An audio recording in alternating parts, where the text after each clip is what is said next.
I want to acknowledge that they are doing the best that they can. You folks showing up today is half the battle as well. So thank you folks for taking time out of your schedule. So at that point, if you folks can understand, we'll do the presentation. 7:45 is the cutoff for questions. They're probably going to field questions online as well. And if you're going to pose a question to the panel, I would also ask that you share the place that you reside in the community. And I would ask that you folks give preference to the residents that are residing in 96792. I understand that there are people who have come from outside of the community, but primarily this presentation is for people who reside in the Waianae Moku, from Nanakuli all the way to Makaha. So when you're asking a question, please understand the space you may be occupying. So at this point, I'll turn it back over to Hiko. And again, thank you guys for coming. And please know that this is not the last time. Thank you, Kurt.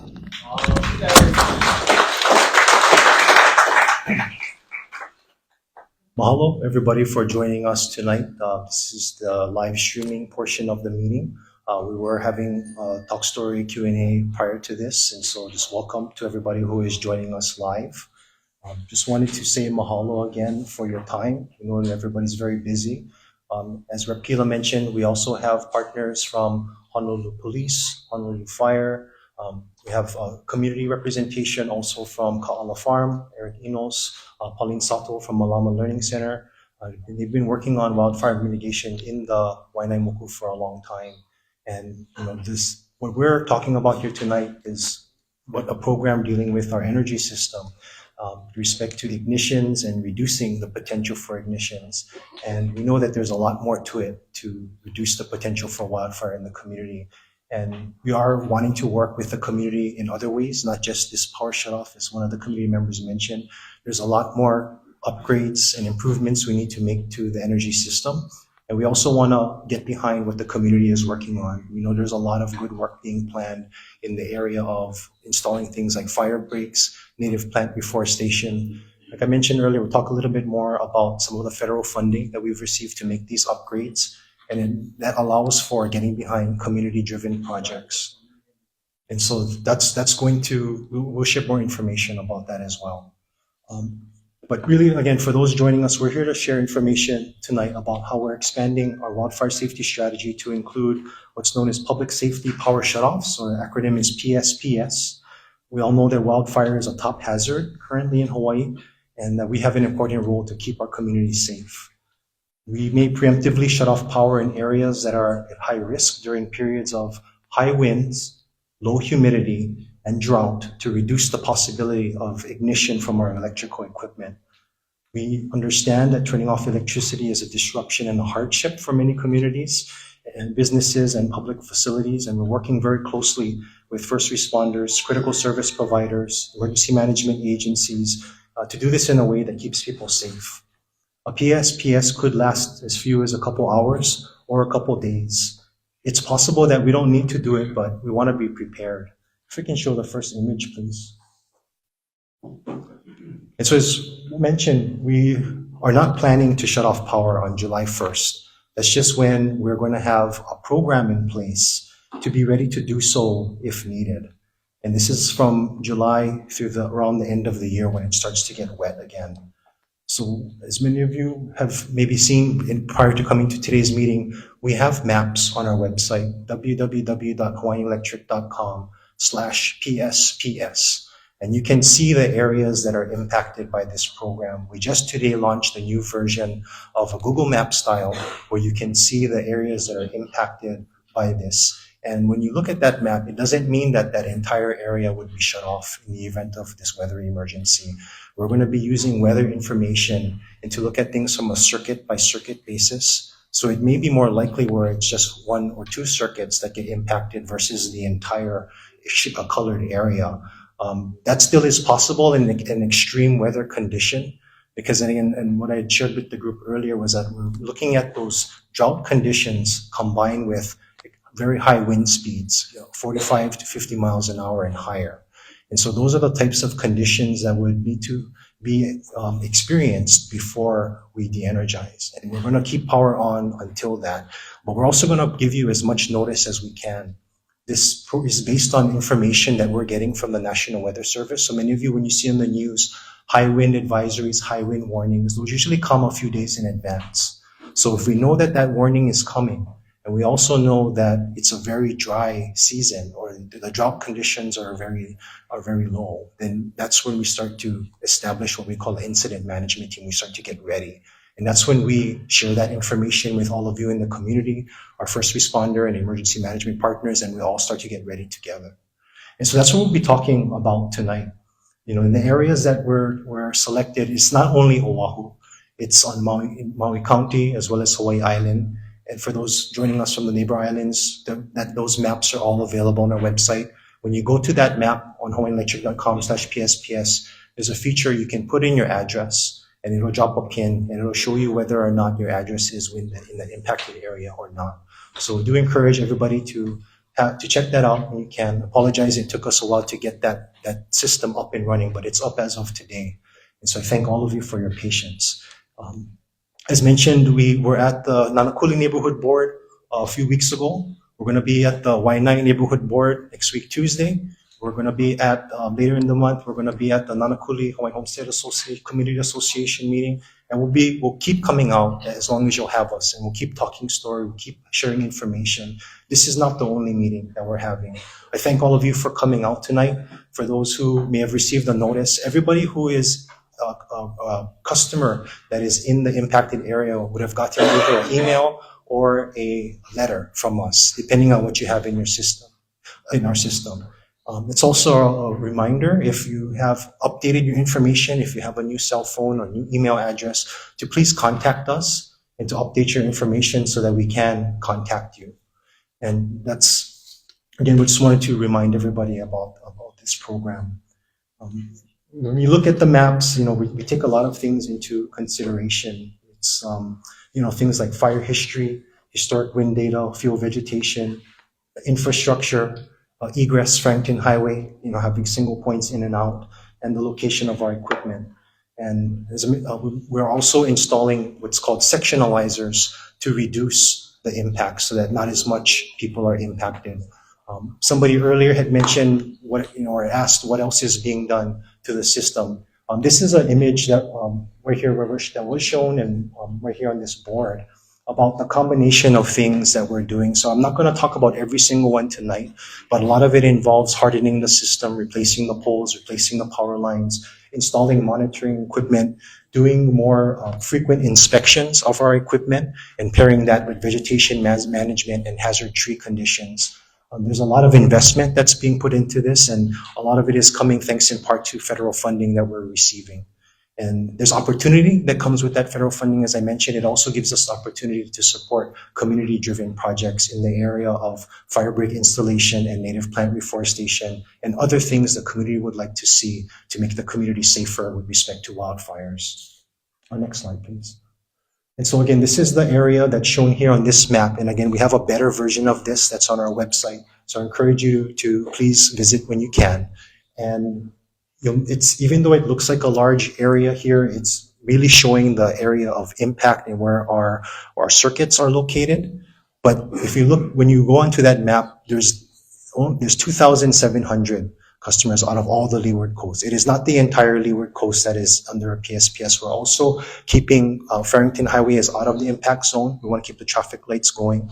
And a lot of services that are offered, like Waianae Coast Comprehensive and others, are still going to have power. There's going to be areas outside these zones, and you'll notice a lot of them are focused in the areas of the valleys because of the higher risk, the dry conditions. And all of you who live in the valley knows that the winds are variable and sometimes stronger in the valleys. And so those are some of the considerations that were made when looking at this area. And before I go further, I did want to give people like Eric and Paulina a chance, because a question was also raised, why the Waianae Moku? And Eric and Paulina, if you want to share a little bit in terms of the risk that exists in this Moku with respect to wildfires.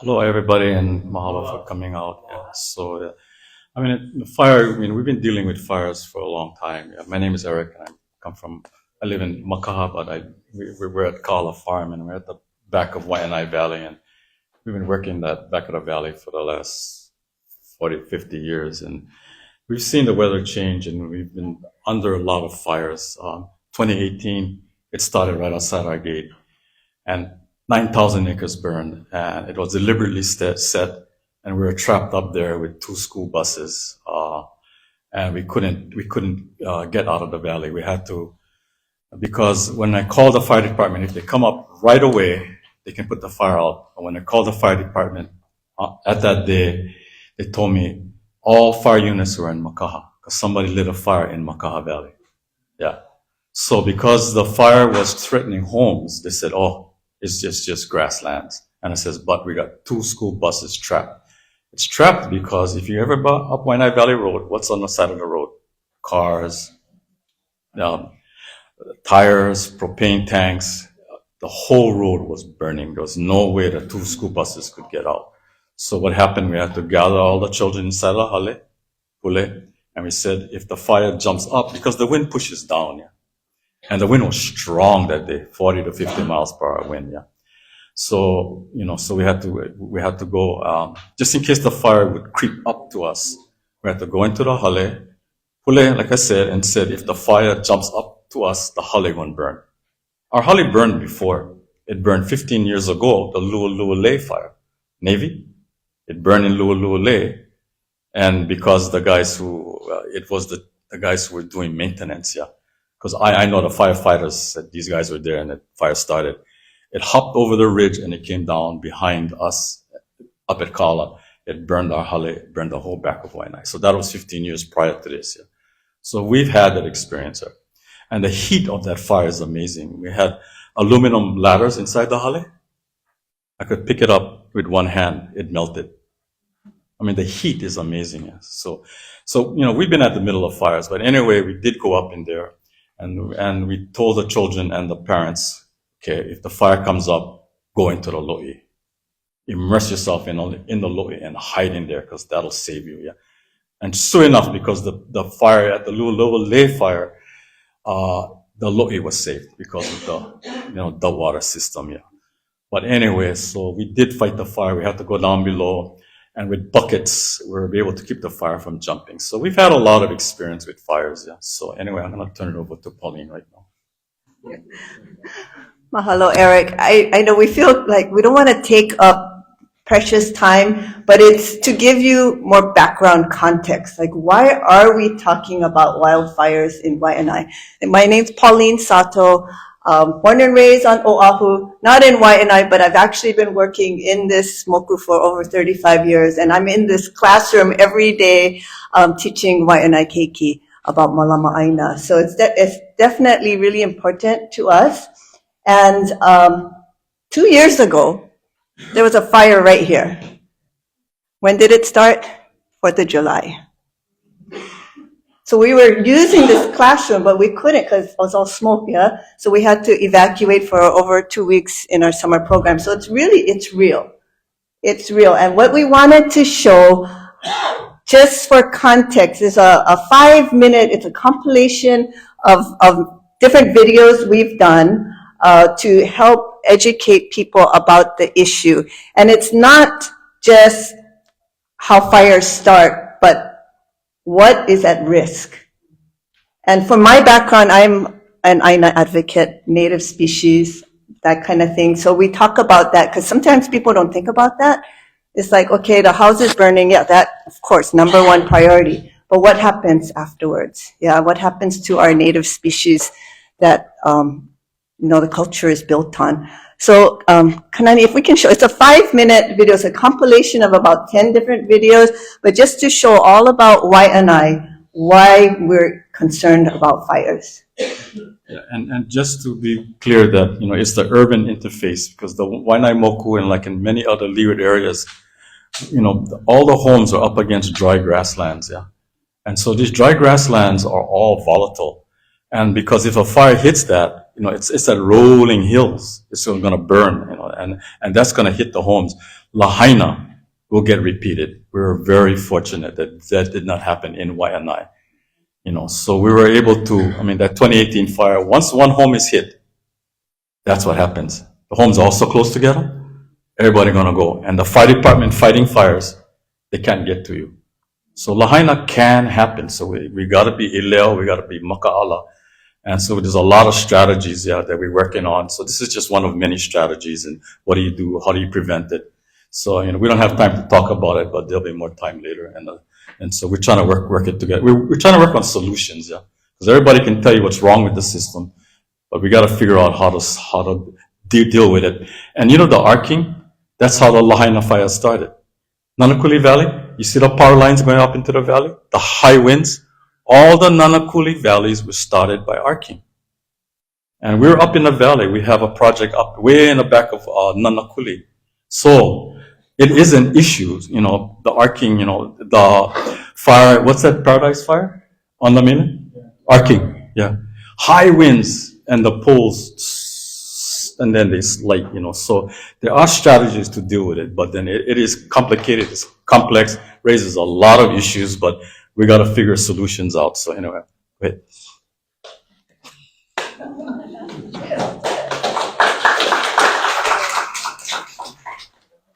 Okay, yeah, we'll get back to that. Sorry, thanks for the flexibility, everybody. So if you can go to the next image, Kanani, please. So earlier people were asking about process, and so just wanted to keep a couple things in mind when it comes to this Public Safety Power Shutdown program. If you go to the next slide, please. So this is also available on our website. I'm not going to spend too much time on it. It does reference things like red flag warnings. Many of you have heard that. That's drought conditions, and it's fire alerts basically that get put out by the National Weather Service, and the fire department warns all of us to be on high alert. And so that's one indication, but that's not the only thing that will trigger a public safety power shutdown. These are really driven by the dry conditions, but can sometimes be at lower wind speeds of 20 miles per hour. Again, what we're looking at for this program is gusts of 45 to 50 miles an hour or higher. And somebody had asked earlier about the frequency. Historically, these high wind speeds during the summer are rare, but they do happen. And we don't want everybody thinking that every time there's a red flag alert that there's going to be a public safety power shutdown. We're going to be looking more closely at the wind speeds paired with those red flag alerts or those dry conditions. And so those are the different factors again that we're looking at. Again, this all is a combination of weather data and the forecasting from the National Weather Service, and that all involves coordination that somebody asked for with respect to city and county, state, and private sector, as well as critical service providers. And the main point of this for all of you is that we're going to be updating you at every stage of this process, from when we're starting to get ready all the way through it starting to look more serious, and then when we actually de-energize. And if that does happen in an emergency, we're also going to keep you updated throughout that process. Again, it's going to be dependent on how long those winds last, and once those winds subside, then we can send our crews out into the field and to perform damage inspections. And when they perform the inspections, that's where we can redo the repairs and then turn the power back on. So those are the combination of things that we have to look at before we can have an indication of how long that power could be out. If it's a fast-passing wind incident, we could be back on in a couple hours. That's on the short side. But if it's really significant, strong winds that come by, the 45 to 50 miles per hour, that's where it may cause some damage. And there may be other outages that are happening that are not just public safety power shutdown or PSPS related. There may be other outages that happen because of the high wind speeds. And so that's something that we're going to be responding to in the event. We're treating this as an emergency for safety. Again, we don't want anything to catch fire while these winds are at those very high speeds. Next slide, please, Kanani. I won't spend too much time on this one, but this graph here, it's on our website.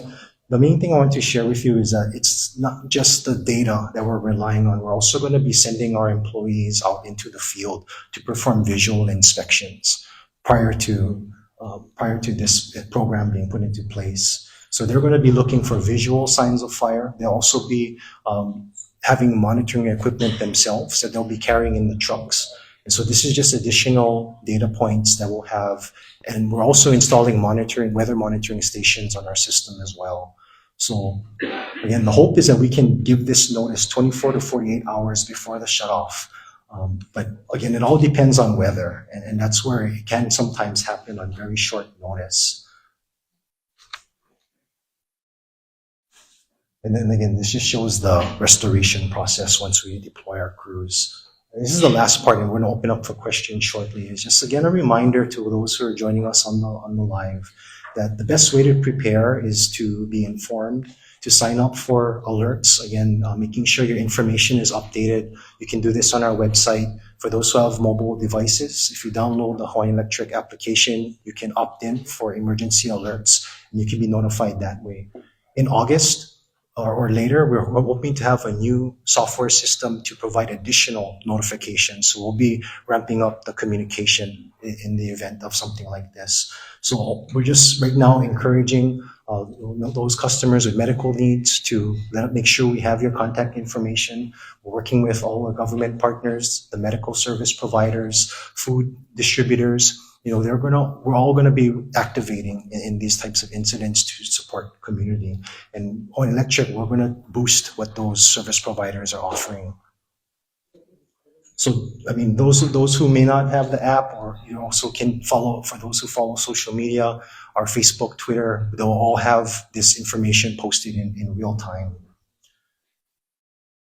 And lastly, is just a lot of the same preparations that many of us make for hurricane season apply to this. And we're really looking at it as a preparedness for an emergency. Not so much just that this is a preemptive shutoff, but it's going to be because of severe weather conditions, those high winds. And that's really going to be one of the major drivers for this. It's again, the high winds paired with the dry conditions and the fuel, the dry fuel, the fuel load. What's a little bit different from a hurricane is that, again, not all of Leeward Coast will be without power. There are going to be many areas outside of these PSPS areas where you can have access, or if you know people that are outside of the area that can help in the interim. It's not the entire Leeward Coast I'm mentioning, and so there are other areas outside the PSPS area that can be providing support. And again, for those who rely on electrical powered medical equipment, we want to help connect you with the right resources. We're not experts in the medical field, but that's the reason for working with Department of Health and many medical service providers, dialysis centers, to make sure that we can help make the connections for the community. And my last thing I just wanted to share with you, again, thank you for coming out here. We're going to be improving this as we go. Again, this is to get ready for the dry summer season, but we're not going to stop working on this. We're going to be making the system improvements. We're going to be continuing to work on those sectionalizers so that we can further reduce the number of people that get impacted if this happens. Again, we're trying to really prioritize the areas that are of greatest risk and the highest potential for wildfire and the strong winds.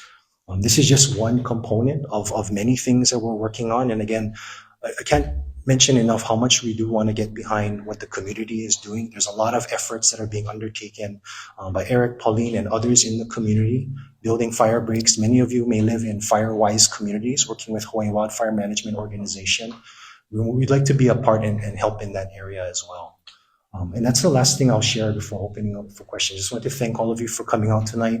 As was mentioned, this is not the last conversation. This is the first of many. Again, for those who live Waianae and you happen to be in the area, next week, Tuesday, Waianae Neighborhood Board.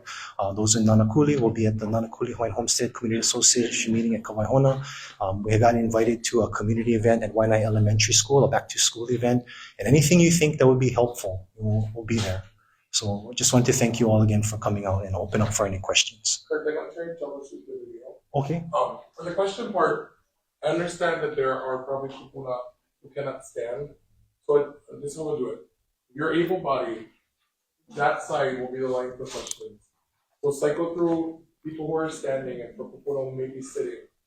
But if they can take questions standing, and then should you not be able-bodied to stand, please raise your hand, and they'll cycle between people who are standing, and they'll look to identify people that are sitting. So fully understanding as well, right, that many people can't questions, so acknowledging that there's a way to allow space for everyone to ask their questions in a timely manner, and fully understanding as well, right, they're coming back.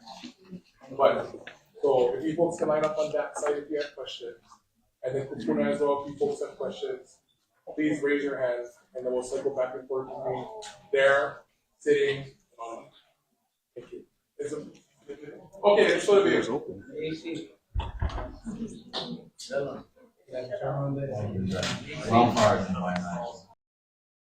Problem is that wildfires in Waianae just keep on happening. Maybe 15 years ago, there was a fire in Lu'ulu'ulei, and it crossed over and burned our hale. Yeah, so that was massive.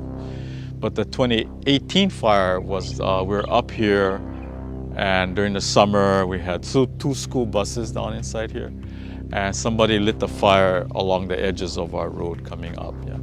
So we called down immediately, but these arsons were happening all along the coast, but they told us no trucks would come up because they're in Makaha. Good thing we had some parents and trucks, and we had a lot of 5-gallon buckets. And we went down and fought the fire at the edges down here. These school buses with parents and families came up around 9:30. We couldn't get out until about 5 o'clock in that afternoon because the road was on fire. And what happens is that you see all the stolen cars, rubbish, all these kinds of things that people leave alongside of the road. So the road was literally burning. So you couldn't go out. 7,000 to 9,000 acres burned from those two fires that were started right outside here. That really hits close to home. To see everyone's hard work literally go up in flames is really heartbreaking. It's years and years of our field crew and our DOFA volunteers and all of our student volunteers, all of their weed control over the years, collecting seeds, growing native plants, outplanting those native plants. To have them destroyed by one fire is really sad. Once it's gone, it's gone. And then the problem in Hawaii is that it gets replaced by the invasive species. So once was a thriving dryland forest is now no more. It's all grasslands. What causes wildfires to spread very quickly is the time of year. Summertime's hotter and drier. The winds during the day will cause fires to go up quickly, and at night as the wind shifts, it'll start going down. So it's just the dry brush during the summertime. Historically, fires were really rare events. For the older islands, it was really not a part of the ecosystem, so the plants have no mechanism to survive a fire. They don't have thick bark, they don't have a lot of these other adaptations that other species in more fire-prone areas have. If a forest burns, it'll burn the forest, but what happens to all the homes that are along the forest? They burn. And so what happens when a house burns? The next house burns, and then you have the whole community, that whole town can burn. And then what happens after the fires?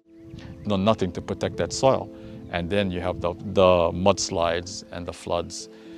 So it's a chain reaction. It creates an environmental disaster. The Hawaiian dry forests were some of the most diverse forests on Earth, with up to 60 different canopy tree species. Our dryland forests are incredibly important because they're the most endangered ecosystem in Hawaii. Only 2% of our dryland forests are left, and about 40% of our native species can be found here. They're kupuna, yeah. They were here first. They evolved over millions and millions and millions of years, and they're special. So they're special to Hawaii, they're special to our culture, and they're found in stories and mele and mo'olelo. There's always references to these plants. Yeah. That's just going back to the Hawaiian forests, especially dry forests, are just not capable of withstanding fire. And they also create an environment that is the best for holding water and moisture. Sadly, our human impact has caused the most damage to these forests. So it really is our kuleana to preserve, protect, and restore the destruction that we've caused. I ka wā mālo'o, I ka wā o I ka lā makani. Ho'omaka ia, ho'a ia, ke ahi.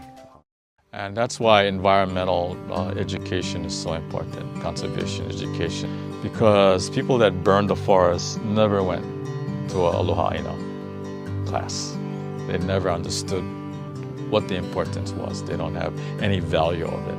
but they don't understand why these forests are important, why they're sacred, why there's a spiritual connection to those plants. Once you do that, then you change people's thinking, that they value it, and they see that it's a treasure. So that's why education is so critical. Okay, mahalo everybody for your patience as we got that. Sorry.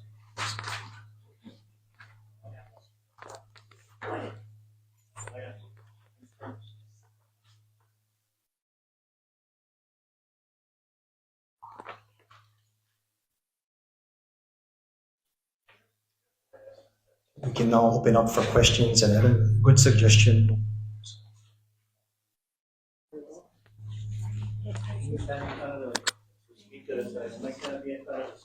Oh, it's not on. It's not on me. Sorry, is that okay? I think we got it. Mark. So you mentioned that you have some funding. So if you have questions, the line is right over here. We have people over here taking questions first. If you'd like to ask questions, please stand in line over there. I did want to mention a suggestion Mark had. He had said if anybody wants to write down questions, if you want to leave your email address, we'll get back to you. We'll get back to you with the questions. This way. This way. Come stand right over here. Oh, I don't want to be a bird. No, you can stand over there, you get feedback from the speaker. Okay. My question is for Mr. Kila. I have this claim form that you posted. And the last time we had a rolling blackout out here, I lost my refrigerator. My daughter is special needs. She has special medicine that needs to be refrigerated. I couldn't get somebody out to do an estimate on this. And they take your old refrigerator away when they bring the new refrigerator. I had to have it. So now I don't have a claim because I don't have the refrigerator to prove it. So how can anybody else that has these problems with the surges when they come back on take care of their claims? Because I had to pay it out of pocket.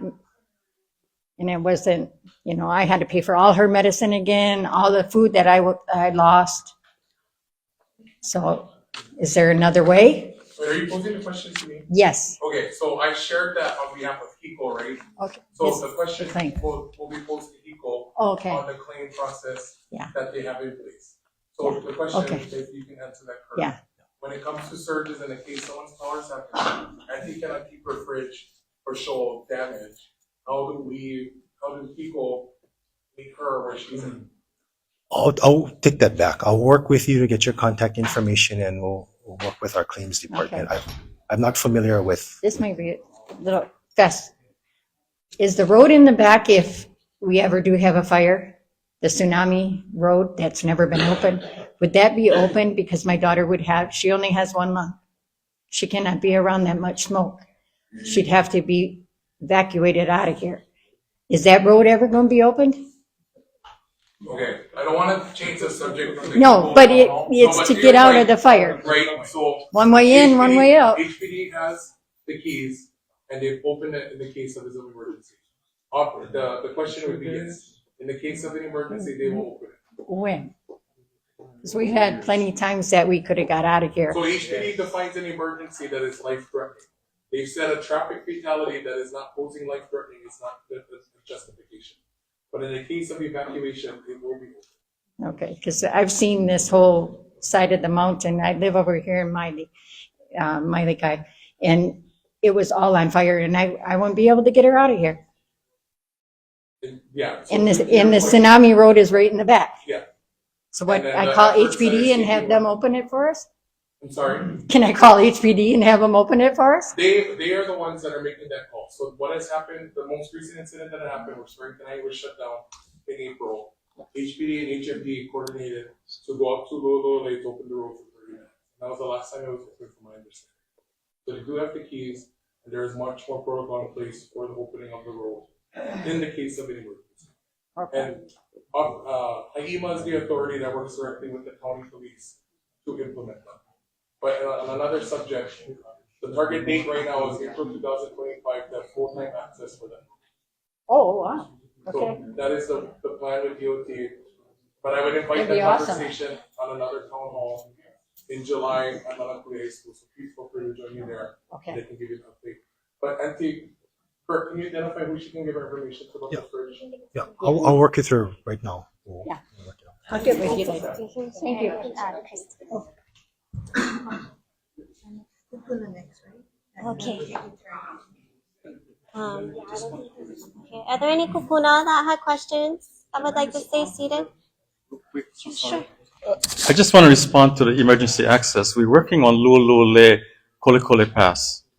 You know that road that's over there? Because that is the emergency access with the Navy. So that's something, because what happens if there's a tidal wave? You know, where does everybody run to? So we're really working now with the Navy, Department of Defense, and that's the Kupuna Council is working on that issue, yeah? So, the Kolekole Pass. Yeah. Right, see, but then that has to be implemented, by the McDonald's, yeah. So anyway, that's an issue that is being worked on, so, sorry. Yeah. Okay.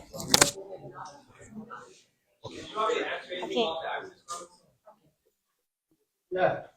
So what was the question? Was it the Waianae post-evacuation route or the? How about Chief? What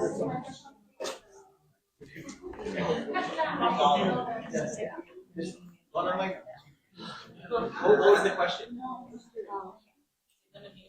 The tsunami road right over here, Sea Country, Oh, that's the Pagea bypass. the, Okay, right back here, yeah. yeah, so the bypass, right, there's the east, Pagea, we call it the east, and then there's also the main bypass, which is like the Helilua over by Lu'ulu'ule, and then there's the Nanakuli Bridge, yeah? That's all part of that Waianae Coast evacuation route. So those can be opened if there's a complete road closure. So if there's something that necessitates a complete road closure, it could be a water main break, it could be some other emergency incident.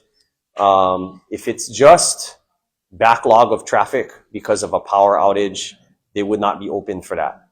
Yeah, and as far as Kolekole Pass, he kind of pretty much nailed it, that the Navy and the military, they're working with us and with other departments. They're trying to, I don't know how far I can get into it, but I just had a meeting with them the other week, but they're trying to get that pass open for public. They want to ultimately, yes, improve the road, right? Improve the road. Because right now the road conditions, it's not meant for two-way traffic. But that's something that's being worked on, but it's not an immediate remedy, yeah. But the Waianae Coast evacuation route can be opened if we have a complete road closure. And we have the key for that. I also believe that DEM has a key for that, but we can activate that. If she needed to get out, my daughter needed to get out of here by ambulance, they can notify you and you open it? No, we cannot. There was a fire. Yeah. So that's a different thing. So if you're talking about the PSPS event, right, where the traffic lights might be affected or power's out, but if there's a fire, like a wildfire evacuation, the Waianae Coast that's what it was meant for. Yeah, and that is in a route that we can use. Yeah. Yep. And I personally checked the routes. We made sure, we just had a meeting about this. We had myself, a representative from HFD. We went and checked all the locks. The roads have been inspected. Everything opens. Our keys are all current. So everything's been up to date, and we're good with those routes. Yeah. Thank you. We have a few members from the community that are joining us online, so we're gonna also add a few of their questions. Thank you. So this is from Instagram. What happens when we have a person in our house that requires an oxygen machine? That we wouldn't be able to help with from a utility perspective, but we can try to link you up with a service that can help. And Waianae Coast Comprehensive does have some support, but there may be, depending on what the unique conditions are of that patient, they may need to seek help by a medical professional, maybe outside even of the impacted area. So those are all kind of things that we would need to work with on the individual level, but reminder that it would be helpful both ways for us and for those with medical needs to please contact us and to let us know that they are either you rely on a device that requires electricity or that where we can at least put you in connection with somebody who can be a resource at this point. Okay.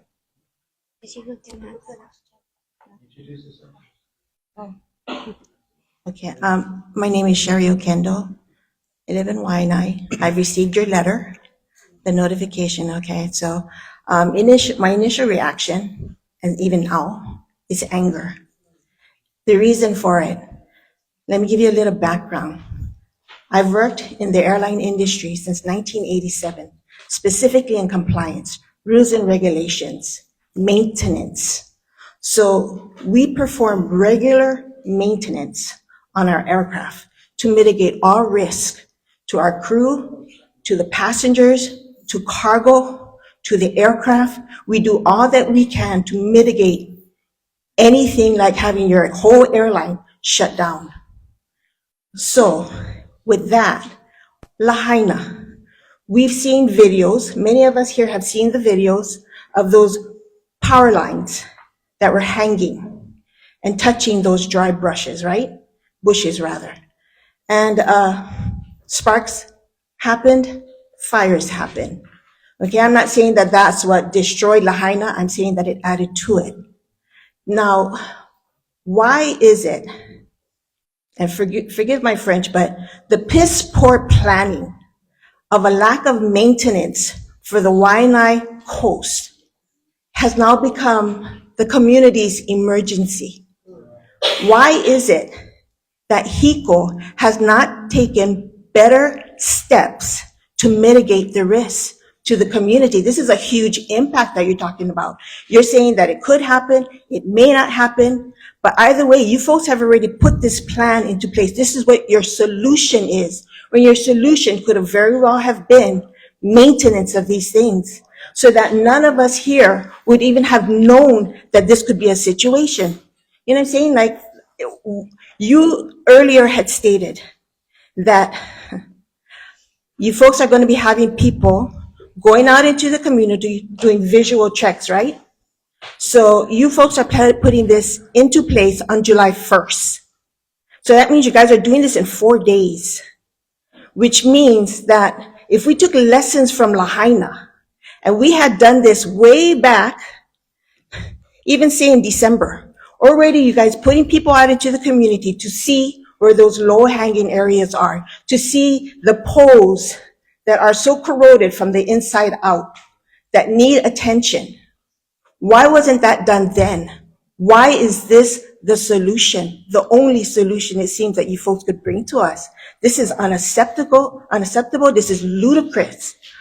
And honestly, I want answers. I'm very angry about this. This is not just impacting me. I mean, kupuna, it's summer break, children are home, parents are at work.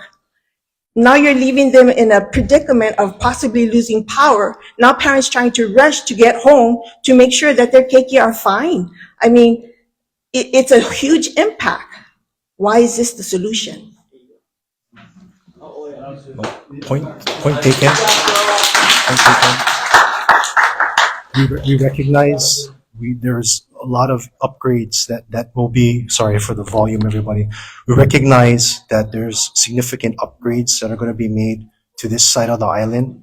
And this program is really intended for emergencies when there's high wind events, and it is only going to be implemented in those situations. It is not something that we're doing lightly, and we recognize exactly what you mentioned. The impacts are going to be, there's going to be consequences for doing this, and we apologize for any inconvenience created by this. And for now, this is really for public safety while we work on those upgrades. And you're right that we're going to be continuing this on a going forward basis. We're going to be dedicating a lot of funds and projects to making the grid safer.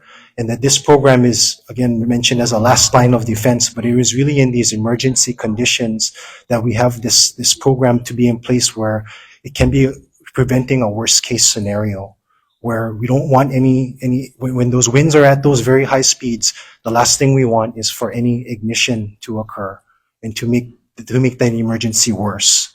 And the hope is that we can restore power as soon as that passes. And we want to work with the community to plan for that. But your points are well noted and taken, and we're going to be working on the system.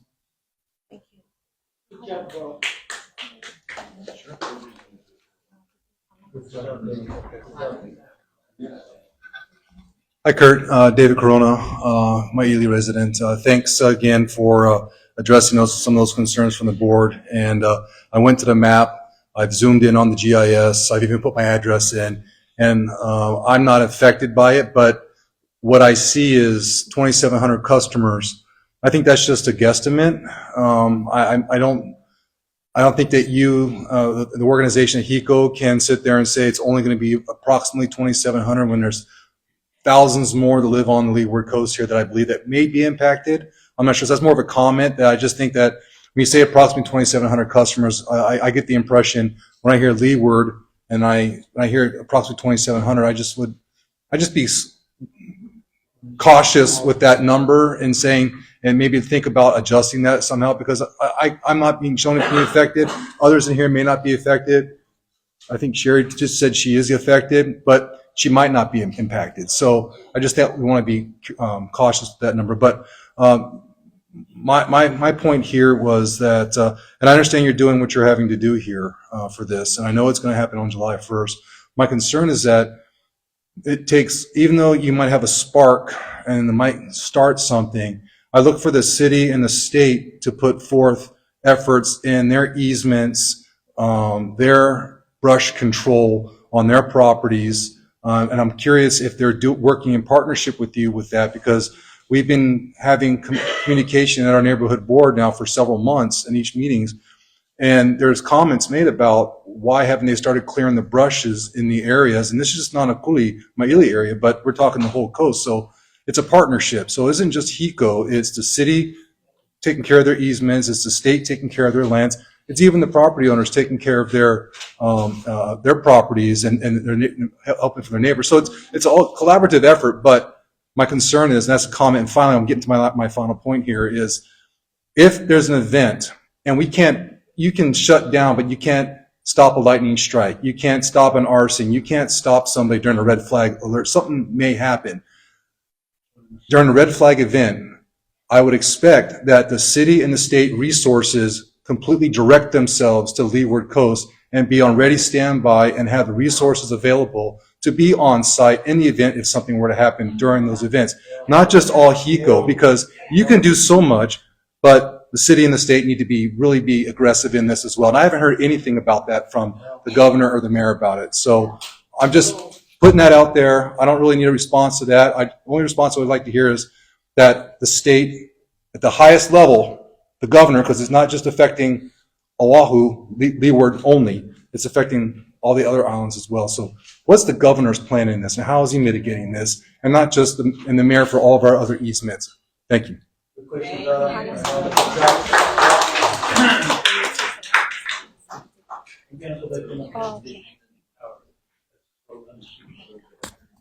I apologize, everybody. That plug-in mic is no longer working, so I'm just going to move here and. But Are you going to respond to his just a quick one. That Board Member Corona is right. We're working actively with Hawaii Emergency Management Agency, City and County of Honolulu Department of Emergency Management, Maui County, as well as Hawaii Island County, and all the partners are taking this extremely seriously from a first responder and emergency management perspective. And he's absolutely right. This is something that we can't do by ourselves. DHHL is having a wildfire meeting as well. There's going to be lots of conversations for planning purposes, but there is a lot more that needs to be done, and we want to be a part of that. We have another question from Instagram. 2,700 is still a lot of people. We get charged for electricity usage. Why would you determine when the electric would be shut off? Just a quick note on the 2,700 too, as Board Member Corona noted, that we're not looking to de-energize the whole 2700. It may happen in a really extreme situation where the winds are extremely high in all areas, but again, what is anticipated anyway would be a situation where it's done on a circuit by circuit basis. So it may not be the entire the shaded area. It may just be a portion. And we're not going to shut down the whole shaded area just as a protective measure. It's going to be based on actual wind speed readings and forecast information from the National Weather Service. But the point is well taken. We have to do this in a balanced way. That's the reason for installing the sectionalizers, where we're continuing to reduce the impact to the best that we can. We're trying to keep the critical facilities powered as best as we can. Medical facilities, hospitals, and things that can provide emergency services, including our first responder facilities and pumping stations and so forth. So that's where, again, the reason for the coordination, the reason for the communication that's happening. And I thank all of you for your time and input as we move forward. Aloha, Linda Jury, born and raised Waianae Valley Homestead. I have a couple questions. I know you mentioned that there's a lot of things are varying in terms of weather patterns and whatnot. Did you guys do some research, and can you guys give us some kind of historical basis on the amount of times that those three things come together and there's a perfect storm and then this protocol is going to be put in place? And then secondly, being that our community, everybody's concerned about resources. Specifically our community, we have a lot of people that don't have the funding to go out and buy generators, to put batteries on their, with their PVs. I mean, lucky if they get PV, right? And so my question is, I heard you said you guys had federal funding. Is there any funding for our community to be able to empower ourselves so that when this protocol is put in place, we can react and respond to protect the things that we have at our homes? We'll look into the federal funding. I apologize. As many of you know, the federal funding is tied to very specific purposes. We can ask, but we're going to look at other alternative ways where we can provide support. With respect to the statistics, I will look that up. I can tell you that those high wind speeds are not frequent, but the red flag warnings, they do occur. And that's something that we can research and report back. But again, I wanted to mention that red flag warnings aren't the only trigger for this. It's red flag warnings are also triggered at lower wind speeds. And so again, what we'll report back is those higher level wind speed events.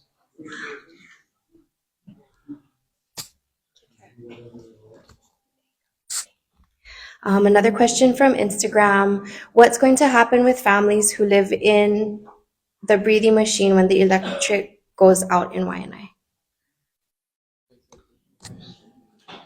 I think so. Respirators. I'm thinking that might be referring to, and we're hoping that we can provide advance notice. And for those customers with those severe medical needs, we're hoping that they can either make plans to get to either Waianae Coast Comprehensive or another facility that is going to have the power they need, because they're likely going to need round the clock power.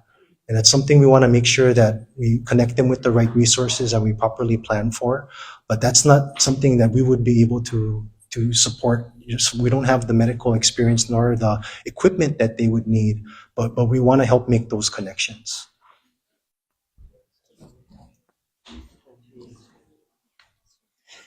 To that question you just answer.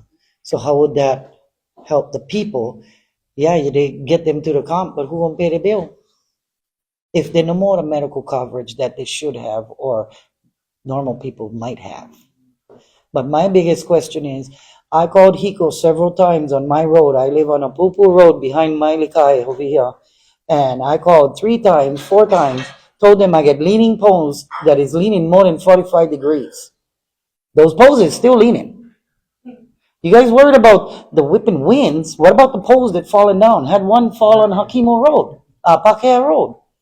How they would fix them? They get on half a pole, holding up the whole pole. That's how you guys fix Waianae.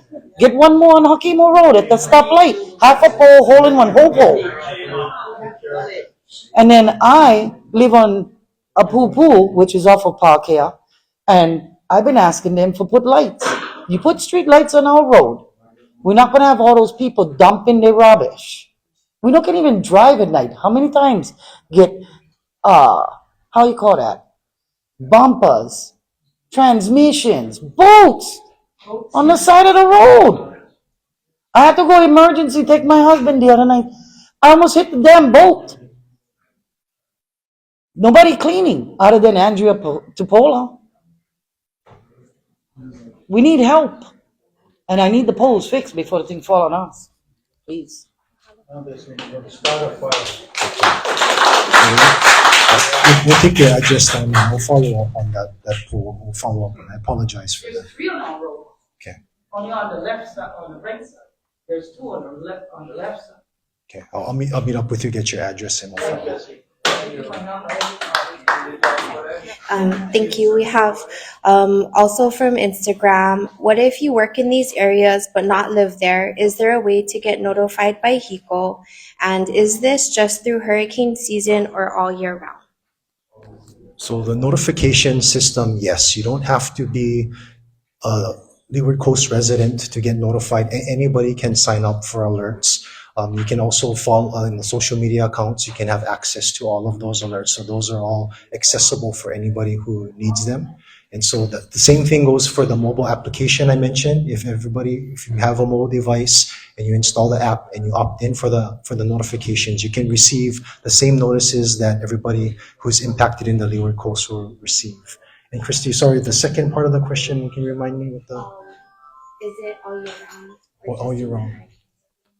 So it's not all year round because this program will not be in place during the wet season. Again, it won't have the dry conditions to trigger this. So there could be high winds and rainy conditions, and this program will not apply. This is more looking at drought season. And again, and that's typically when things like red flag warnings and the drought index all come into play. So that's where we're looking at again at the summertime, and that's why July is what we're just going to have this in place as an emergency contingency. But it's not year round because during the wet season, we will not be doing PSPS.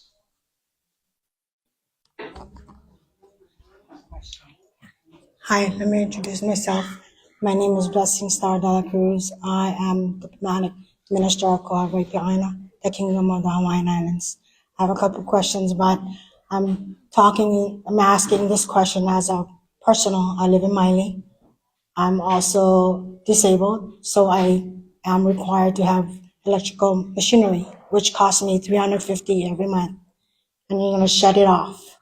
My question, when I heard you say federal funded programming, who authorized you guys to use me as myself, to run and play with your program on this side of the island? Who? Are you going to contemplate us? Are you going to risk my life as well? I understand the safety and the regulations and whatever process that you guys need to, per se, safety reason and protect us and whatnot. Like the others say, what about the poles? What about all the maintenance and everything else? My fees are so high, I can barely live. And you're going to shut it off and make me worry when you guys going to turn on the electric again? Are you going to pay me when the thing is off? Like how I pay when you guys do shut it off and I'm not using it? That's my question. Who authorized it?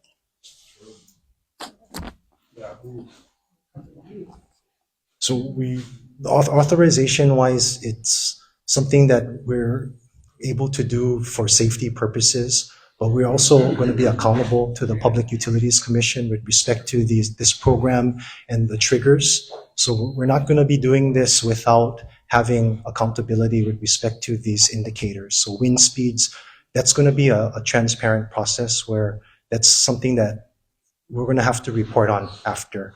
Just as you see in California and others, there is a reporting process when these things happen. But as far as permissions go, this is something that we're doing again for safety, and it does not require approval from the Public Utilities Commission, but it is something we're doing again for safety.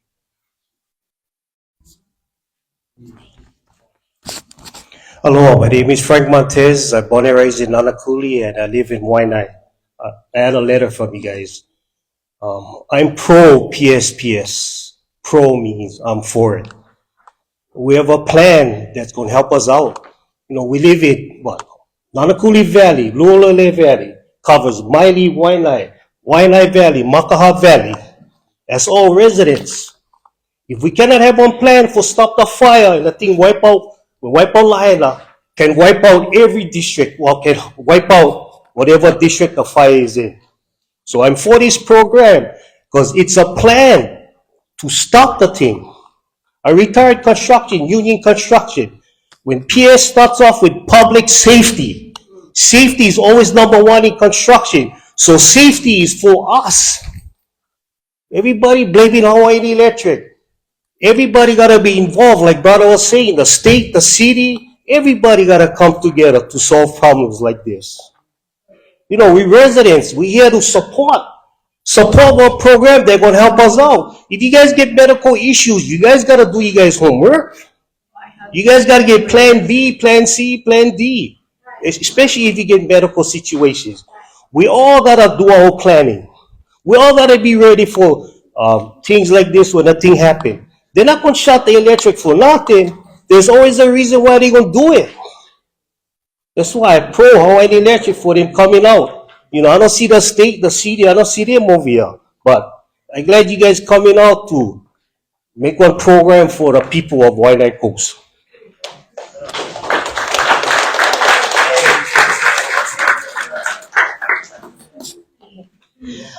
Question from Mark. What can be done to have rooftop solar kept functioning in the event of a shutdown? So to have rooftop solar functioning during a shutdown, it would also require a battery.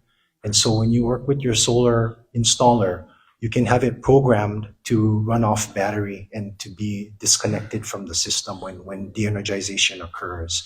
So that is an option for people that do have rooftop and battery. You can run off solar power and your battery during a PSPS or any power outage.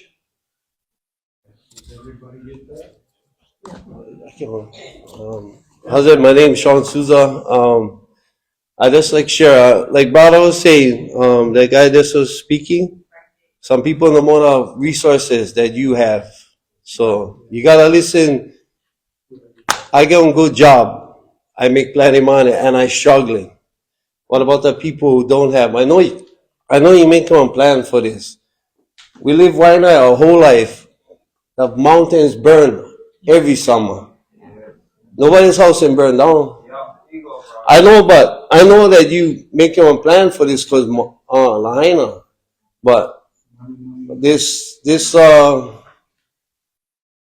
fire thing, like for me, it's this part of our life. The mountains burning. Somebody sell them every year. So I'm not here. I give you credit for coming over here. Take the question. I wish the head guy came over here. They send you. I feel for you. I feel for you because all these people over here, they mad. And that brother, he right. He right. You know what I mean? Hey, you gotta have one plan. But not everybody get the resources. Like I feel for this system, you know. So I get the resources, but I don't want a generator. Now you're gonna force me for buying a generator for well, better I go buy a big generator on Caterpillar. And I don't need you guys. You know what I mean? I don't need you guys, you know. But I'm not here for a fight with you. I'm here for this share. Some people over here, they don't speak over here. The Hawaiians, they don't speak, our local people. I just sign you guys right now. You guys gotta ask questions. You like result, stand in a line. The line should be out the door. And I just share that. I live here my whole life, and I seen fires, 2 hurricanes. I seen the poles. I deliver milk on the road with the poles all on the road.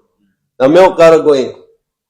And so, like for me, it's like you can have prevention. You know what I mean? But like for me, for Shelter Electric, I'm not for that. I like that the plan, like brother said, you gotta have one plan. You know what I mean? Safety is everything. I work construction too. Safety is everything, and I for that, for the plan for But not for this randomly shut the electric off and you're going to tell me you're going to shut them off for 1 hour to 2 days. That's a long time. You know what I mean? Us guys get ice boxes, freezers, food inside. What are we going to do with that? You know what I mean? So, you can have a plan. That's good. I'm not here for be an enemy. Nobody's enemy. I'm just here for speak up for the people because some people, they don't like ask questions. Some of them scared for talk in front of you. I know, so I hear your voice. God bless you. All right, but God bless you too.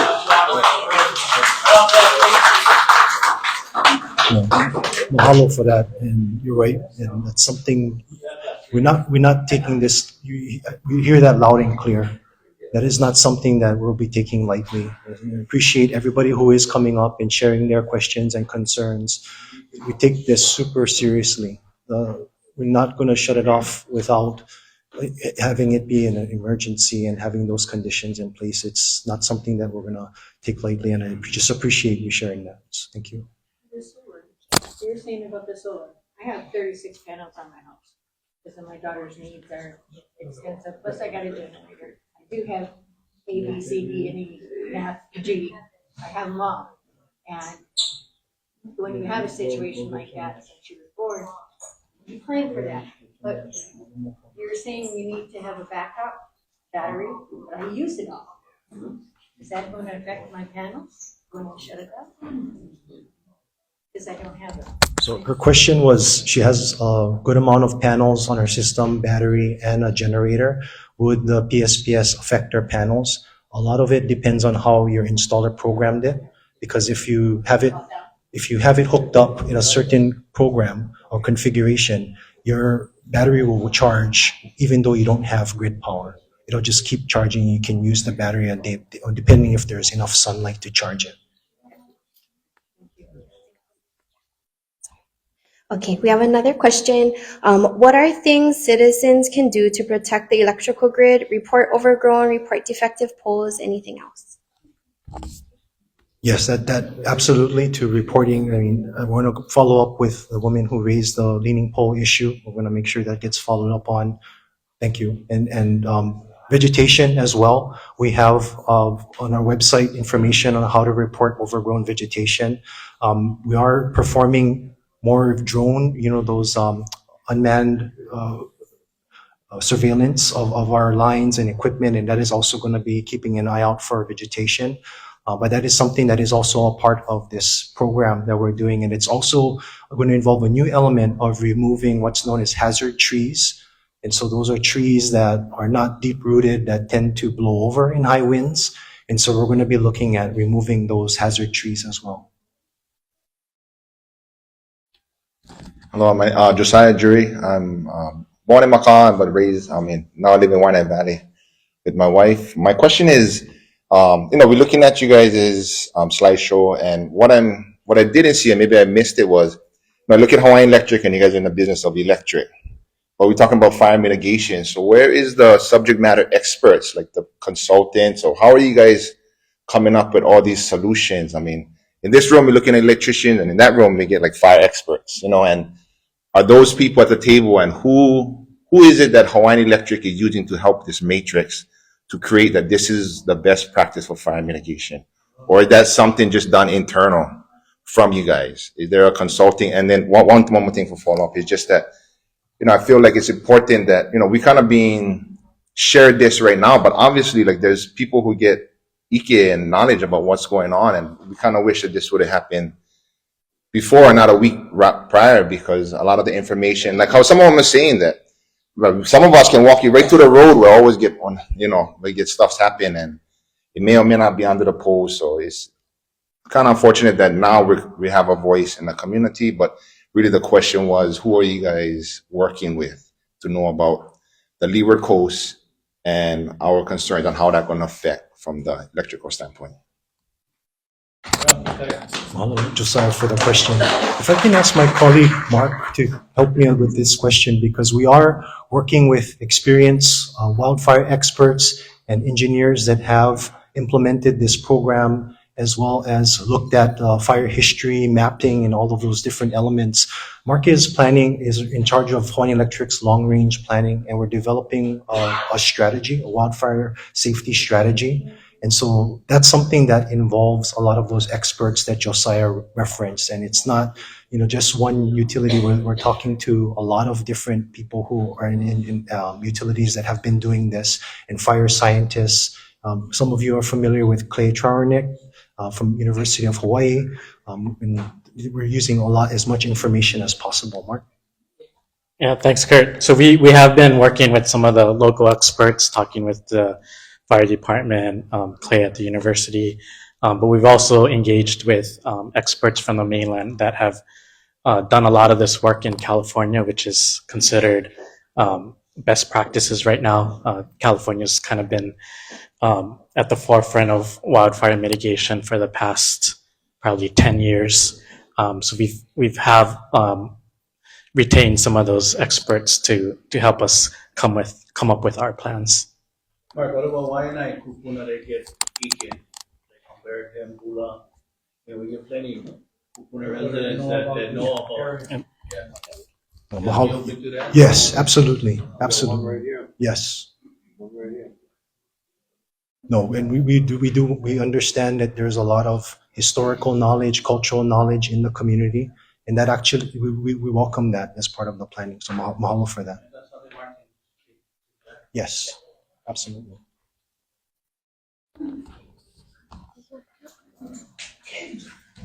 Okay. Hello, Mike Kako. Mahalo for being here, Kurt, and Hiko for presenting to our community. I had a bunch of questions from just residents, and so I just kind of wanted to spit out the three big ones that I think members wanted to know. First one is, will the water pumps be impacted during the PSPS event in the community? What upgrades did HECO do on the west side or in general to allow you folks to now implement the PSPS program? And then lastly, has there been any other states or counties that implemented this program successfully that you guys are taking notes from? Mahalo. Mahalo, Representative Gates. I may ask for your help to help me with the sequencing of questions, but first one was water pumps. Yeah. And so there are water pumps within the area. We're working closely with the Board of Water Supply. Their main goal in working with us is to get as much advance notice to bring out generators so that we can maintain water pressure. Many of you know the water is provided by water tanks or the reservoirs, and that provides water to people who live below the reservoir. So their Board of Water Supply's goal is to continue to be able to fill those reservoirs with water so that we can continue to have water service. And that's something that is dependent on that early notification and that coordination, so that in the event of outage that lasts for several days, then we need that generator to provide a pump electricity, enough energy to bring more water from underground into those reservoirs. You're saying it's run by electric. Yeah, the pumps are electric, although Board of Water Supply also has renewable energy that powers some systems. But the more advanced notice we can do to work with them to the generators would be more likelihood of keeping the water running. Okay, the second question was, what upgrades did HECO do on the west side or in general to allow you guys to implement PSP? And I guess on that same note, once you guys do all of the upgrades, will you guys no longer need this PSPS program to contain the wildfire issues? It's going to be reduced over time, and it's not only going to be limited to Leeward Coast. As we begin to shrink the impact area out here, we're going to be looking at other high wildfire risk areas on not only Oahu, but the neighbor islands as well. So right now, it's Leeward Coast because of the highest risk, but we also are going to be looking at potentially doing PSPS in other high-risk areas. If you look at the State Department of Land and Natural Resources high wildfire risk maps, there's areas in central Oahu and other areas where there's a lot of open land, dry vegetation. So we're going to be looking at those areas as well. As far as upgrades, what we've been doing is regarding the sectionalizers I was talking about, a lot of that has been installed along the areas of Farrington Highway and Waianae Coast Comprehensive so that we can still keep the critical facilities powered. And we're going to be doing more of that. So Representative Gates is right in that there needs to be more done, but we have been trying our best to keep those critical access points, including transportation egress routes, open. And then the last question is there like any models that you guys kind of taken in to create this program? And like, I know California and other high fire risk areas have different programs. Is that something you guys have done? Mark, can you help me with that one with respect to the other utilities?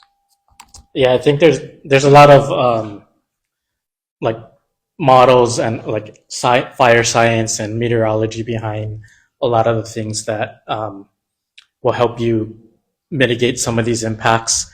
So like to that earlier question, and Kurt was mentioning, as we are able to kind of grow the capability or, you know, the meteorology and the science and the situational awareness, as well as implementing some of these mitigations on our actual transmission and distribution system.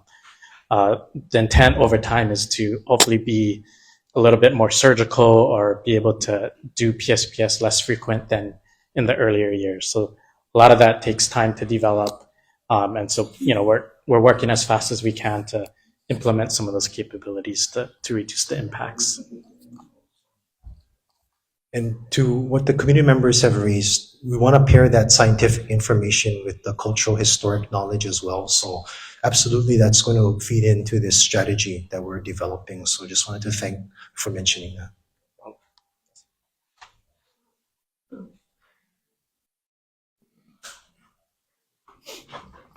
Aloha, Tara. I'm going to read some questions here that came in. And first one is, do they have an automated system approach, or is this another human button situation? The second one is, would there be a community, I know it's brought up before, but it didn't quite seem that you answered the question, but would there be a community fund program that HELCO implements to pay for backup batteries that would cover medical devices in rural areas? And I'll restate this in my own way. Great. You know, you get the money, but would the application process be easy for the community to apply to pay for battery generators or battery backups for kupuna or those in need in the community? So as I heard you say that you're getting federal funding and then it's kind of allocated already. So my question is in regards to this question that we didn't really hear your answer. Is there time in the process still where you can have an answer and can allocate money for an application process, like, you know, the community mentioned, for those, you know, that need it, that do not have the resources?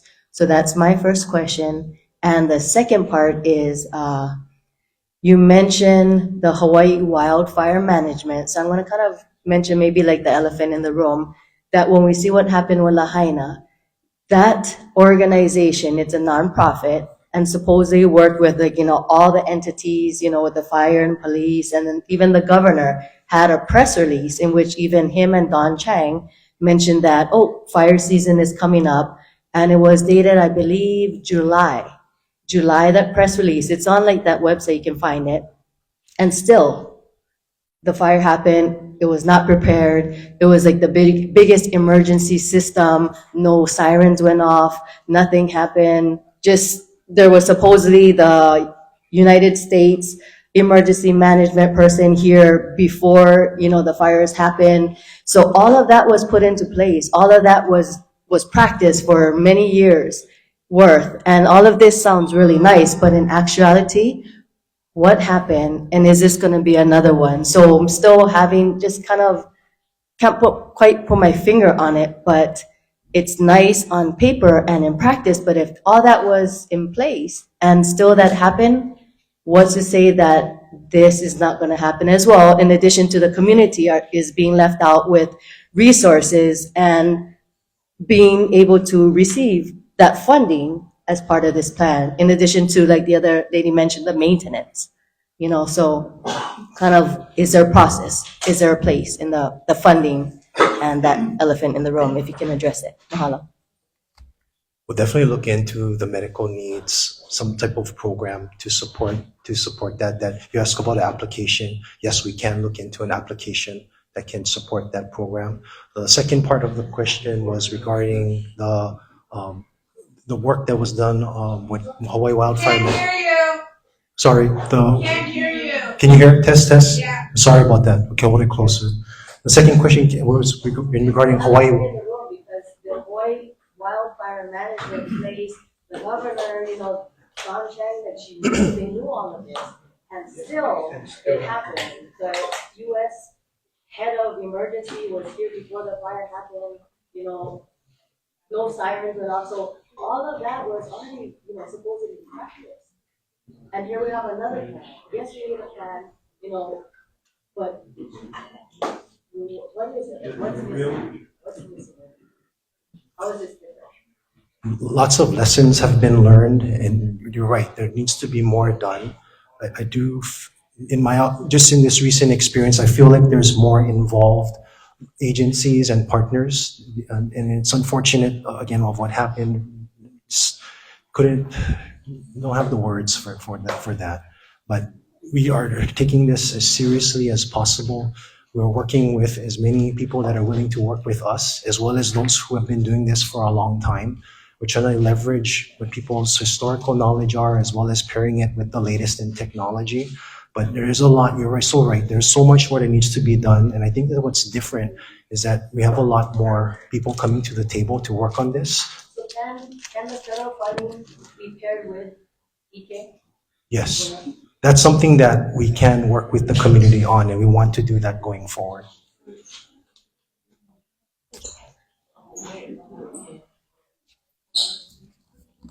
Aloha mai kako Waianae, o kauko Hawaii no puia mai au, that's Waianae Valley.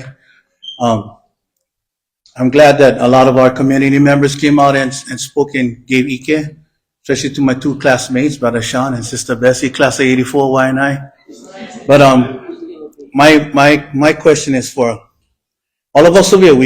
We're customers. Everyone over here, majority. Yeah, we depend on electric. But my concern is for Nakupuna or Waianae. So, being that, my question is if you guys can put a survey out to all the Nakupuna, your customers in Waianae, that maybe some of them, they no more family help. They only by themselves or by just husband and wife, and they get medical issues. So if there's a way that HECO can send out a survey to every Waianae customer and specifically for Nakupuna so that you guys can get information back from them. So when something like this does happen, they'll be the first ones for get help from you folks. Or you guys going to collaborate with city and county or EMS, or, you know what I mean? So my concern is for the Nakupuna o Waianae. So if you guys can do that, mai kailo. And mahalo for stepping up, because you stay on the firing block. Mahalo for that. And yes, excellent point. He's right that City and County of Honolulu has an area in Department of Community Services called the Elderly Affairs Division. They're actually planning some kupuna engagements in July that we're going to be joining with them. And so absolutely, we're going to be sharing information and gathering information from them and how we can get information and connect them with the right resources. Mahalo. My name is Tiana Wilbur, and I actually got to speak with you on the phone. So unfortunately, I just want to say mahalo first of all for trying to come out into our community earlier in the month. But unfortunately, there was some scheduling delay as far as, so one, our neighborhood board was recessed, which NCO was well in their rights to recess. And so the information didn't get out to the community earlier this month, but we've been trying to plan this earlier from May. And so I just want to say mahalo for that. But while we have your ear, I would like the community to share what is our best communicative platform or platforms that HECO can reach out to the community better and faster. So is it social media platforms? Is it the news? Is it the radio? How can they get this information out to us in the case that our meetings get canceled like it did? Right? Because now we're waiting a whole nother month again. So they're coming out July 2nd, but what good did that do as far as the information and the planning is concerned? We lost 4 weeks. Yeah. So thank you for doing that due diligence, but I would like to just emphasize the voices of the community tonight really taking that back into consideration with all the resources and things that you guys can do to kokua everyone right across the state, but from our community, you're hearing it straight from the horse's mouth, right? Nobody is not going to be this back and forth that you only heard from neighborhood board, but you're hearing it straight from the community. So please don't shut us out and close the door, but keep open lines of communication, because together is the only way forward. Mahalo. Mahalo, Chair Wilbur. Absolutely. Aloha, mai kako o Waianae. I am a kupu of Waianae. And so, couple things. First, mahalo again to you for taking all the bullets. Yeah, I give you props because we hot. Okay. It is unfortunate that it took so long, that this wasn't in play from the get-go of the start of Hawaiian Electric. It's unfortunate that lives had to be lost before you guys stepped up to the plate to awamo your koleana. Right? But I thank you for finally stepping up to the plate. It's important.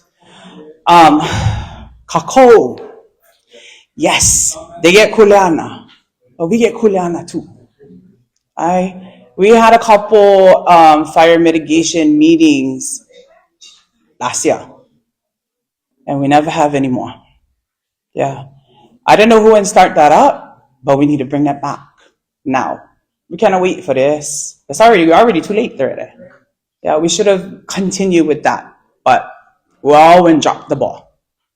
Right? And so every ahupua'a has your own kuleana to awamo that ahupua'a. And right now is the time for us to get more closer to your neighbors. For do that. We're not close like how we used to be before. I cannot just go to my next door neighbor and ask for eggs anymore. Yeah? Not like before. So it starts with us.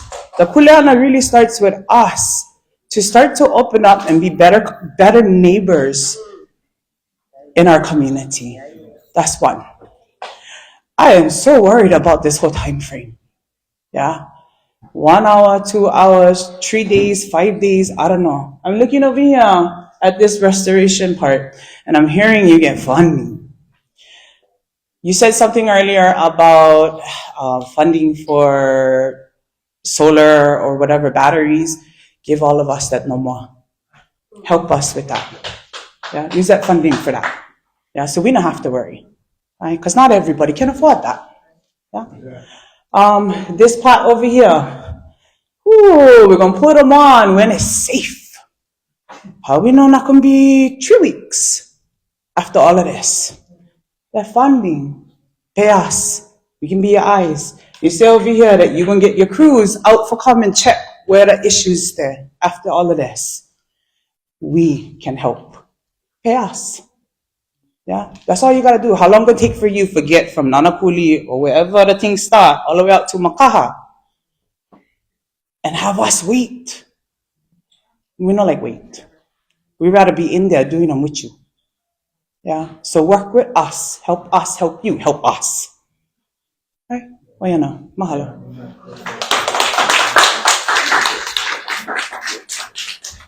Hi, my name is Edmund. How you doing, Kurt?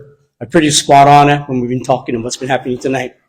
You see, I've been on notice of this since May 1st. I'm not the internet troller. I don't have a special connection with Kurt other than I call him up on May 8th. How I knew about this is the Honolulu Star Advertiser. I'm a subscriber. Was on the front page. Below the phone. So I don't know how people inside this room say, I never know. No way. And the thing is, what are we talking about, Maui? All kinds of stuff happened that day. Right, yeah, we've seen the video of that sparking wire on some short grass. Yeah, but everything fell that day. Red flag warning. What Maui did, they crunch him up, set him to the shredder. Yeah? And where the mayor was, he was in his command center, playing his ukulele while Lahaina was burning. The main guy, who's supposed to be the emergency medical director agency, he was in Waikiki. What? Poolside, sipping Mai Tais. That whole day was a mess up. There was bad communication between the first responders, the Maui's water supply, and the hydrants were dry. How the hell did that even happen? Our bottled water I can't give them a grade. You know why? They're the valedictorian. They set the standards. And what I can say is November 1982. Some of you in this room may not be old enough to remember that day. I am. That's when Eva came rolling through. Never make landfall, but we took severe damage. Nearly every telephone pole, a utility pole now, from Kaya Point to Macau was down on the ground. I live right across that mountain, Franklin Highway. I was out of power for 17 days. But you know what? When I went to that toilet, when I went to that water faucet, water supply delivered. So all these things, because of the sparking wire, right now, HECO is getting the blame, right? And the thing is, now everybody looking for handouts. That's the problem. We're too dependent on others. How do you know how much a generator costs? Anybody want to price them? I've been a guy. I've had a Honda generator. I bought it when it was real high in 2008. I'm prepared. I will face disruption. Yes, should a power shutoff event occur. But we're already told from the facts, it has happened very rarely. But we all need to prepare on our own and stop depending on people to give us handouts. If anything, the government should be giving us rebates like they do with the refrigerators and the freezers, right? You turn them in and you get some kind of rebate.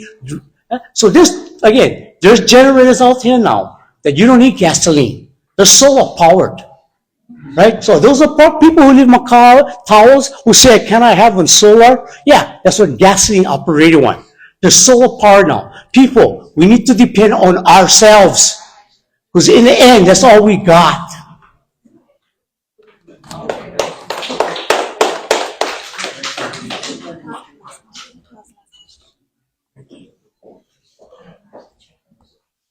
So those are the in-person and online questions. We have the facility for a little bit more. If anybody has any follow-up questions, happy to answer. Yes, Mark, go.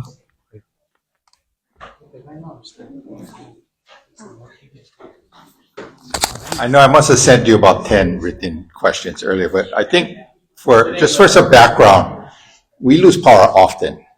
And my name is Mark, I live in Macau. And we lose power a lot of times. In fact, we just had one. Somebody hit a pole by Waianae High School. We lost power in most of Macau turned out to be like 4 or 5 hours. So you had mentioned this idea of shutting off power by circuits. Do you have that capacity now, or are you trying to build that capacity? And then the follow-up questions to go with that. Yeah, we have that capacity right now. So why did we lose power in all of Macau Valley when just one pole in Waianae by the high school shut down? So that was pretty bad. You all saw the pole. It was severed, and that caused an outage to the substation. The substation went out. And so when our crews went out, we were able to isolate it down to the circuit level. But initially, when those major incidents happen, the whole system goes out because of the substation. It trips off. And so we then send crews to stabilize what we can. And then we work for the substation and then backward to the incident so that we can isolate it to where that motor vehicle accident occurred. And then we focus our efforts there. So that was just an unusual situation. So in the event as much as possible, you're going to isolate these shutdowns because of whatever the incident that occurs. And my understanding, correct me if I'm wrong, is you supposedly have several sources of power coming into different parts of the neighborhood.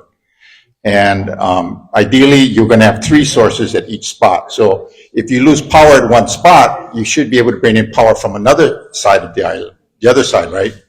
And my biggest concern is over-reliance on the highway, because that's where it seems like we're all relying on power. If we lose power along the highway anywhere, we're in trouble, because that's where the 40K lines are, right? So with this money that you're coming in, I'm assuming you're going to harden our systems for more reliable, which means more power sources coming from more sources, right? So that we have ideally 3 sources of power coming to each neighborhood. Is that what you're going to accomplish here?